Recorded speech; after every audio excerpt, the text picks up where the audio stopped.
Welcome you all. I am Sadhna Thakur and we are going to study about the fundamentals of physical geography chapter 2 again, which is evolution and origin of earth, पृथ्वी की उत्पत्ति एवं विकास। बच्चों, क्या आप इस picture को देखकर कुछ आइडिया लगा सकते हैं कि आज हम क्या पढ़ने वाले हैं? अगर नहीं तो इसका आंसर है ओरिजिन ऑफ लाइफ, जीवन की उत्पत्ति, जो इस चैप्टर का लास्ट टॉपिक है। आप सभी यह सोचते होंगे कि पृथ्वी पर जीवन की उत्पत्ति सबसे पहले किस प्रकार हुई। Now here we discuss it in detail. चलिए इसे समझते हैं।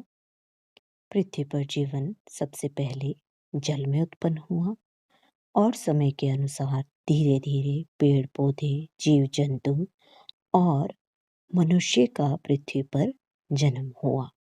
अब हम यहाँ पर देख सकते हैं कि पृथ्वी पर लिविंग बींग्स में समय के अनुसार क्या क्या बदलाव आए और किस प्रकार से जीवन उत्पन्न हुआ। Now we take a little introduction. The last phase in the evolution of the earth relates to the origin and evolution of life. It is undoubtedly clear that initially the earth or even the atmosphere of the earth was not conducive for the development of the life.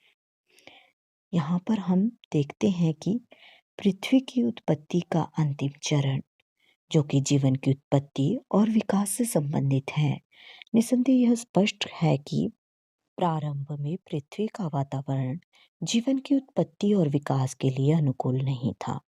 यह समय के साथ साथ बदलाव के कारण जीवन के लिए संभव हुआ। Here we see that according to modern scientists, origin of life is a chemical process, and this process assembled complex molecules. This assemblage was such that they could duplicate themselves, converting inanimate matter into living substance. इस रासायनिक प्रक्रिया ने जटिल अणुओं का समूहन किया और यह समूहन ऐसा था कि जो अपने आप में दोहराता था और निर्जीवित पदार्थ को सजीव करने में यह सक्षम हुआ। आइए अब इस प्रक्रिया को हम डिटेल में समझते हैं। First stage, organic molecules like amino acids and nucleotides were form first and the precursors to all the life. कार्बनिक अणु जैसे अमाइनो एसिड और न्यूक्लियोटाइड सबसे पहले बने और इन्हें ही जीवन का जन्मदाता माना जाता है। आइए हम देखते हैं कि ये न्यूक्लियोटाइड्स कैसे दिखते हैं। इस रासायनिक प्रक्रिया में न्यूक्लियोटाइड इस प्रकार के नजर आते हैं। Now we are coming on the second stage. Simple organic molecules were synthesized into complex molecules such as nucleic acid and proteins in the second stage of the origin of the life. सामान्य जैव अणु जटिल जैव अणु में परिवर्तित हुए, जैसे न्यूक्लिक एसिड और प्रोटीन। यहाँ पर हम देख सकते हैं कि न्यूक्लियोटाइड के बाद दूसरी अवस्था में प्रोटीन का निर्माण किस प्रकार से हुआ। Now we are coming on the third stage, in which complex molecules are enclosed by membranous structure that lead to the cell-like structure formation. तीसरी अवस्था में जटिल अणु झिल्लीदार संरचनाओं से घिरा हुआ था, जिसने कोशिका जैसी संरचना का निर्माण किया।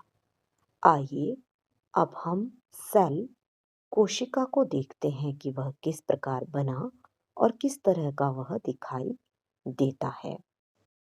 And here in the last stage, what we see that the cell characteristics became more defined as the membranous structure became more chemically selective and developed unique properties. अंतिम अवस्था में जैसे जैसे झिल्लीदार संरचनाओं के रासायनिक गुण अलग रूप से चयनित और विकसित हुए, कोशिका के गुण और अधिक परिभाषित हुए और विभिन्न प्रकार की कोशिकाओं का निर्माण और उनकी संरचना हुई। यहाँ पर हम ह्यूमन बॉडी का एग्जाम्पल लेते हैं, जिसमें हमें nerve cell, skin cell, blood cell, fat cell, muscle cell और लास्टली बोन सेल देखने को यहाँ पर हमें मिल रहे हैं। और यह सभी कोशिकाएं, सेल्स अलग अलग विशेषताओं के साथ गठित हुई और हमें पता चलता है कि जीवन की उत्पत्ति कितनी जटिल है। यह रासायनिक प्रक्रिया कभी पृथ्वी पर हुई होगी, इसे जानने के लिए आइए हम देखते हैं sources of life origin on earth which is mainly rocks. अब हम यहाँ पर देखते हैं कि रॉक्स हमें क्या जानकारी प्रदान करती हैं। The microscopic structures closely related to the present form of blue algae have been found in geological formations much older than some 3000 million years. 300 crore साल पुरानी भूगर्भीय शैलों में पाई जाने वाली सूक्ष्मदर्शी संरचना आज की शैवाल से मिलती जुलती है। यहाँ पर हम शैवाल का एक फॉसिल देख सकते हैं जो कि एक चट्टान में है और इसे हम आज की शैवाल से कंपेयर कर सकते हैं। शैवाल के अवशेष हमें पृथ्वी पर जीवन की उत्पत्ति की जानकारी देते हैं। And lastly, what we see that it can be assumed that life began to evolve sometime 3,800 million years ago. According to the geological time scale, the evolution of life from unicellular bacteria to the modern man is dwarfed.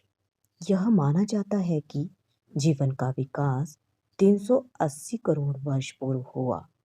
भूवैज्ञानिक मापक्रम के अनुसार जीवन की उत्पत्ति एक कोशिकीय जीवाणु से आधुनिक मानव के रूप में विकसित हुई।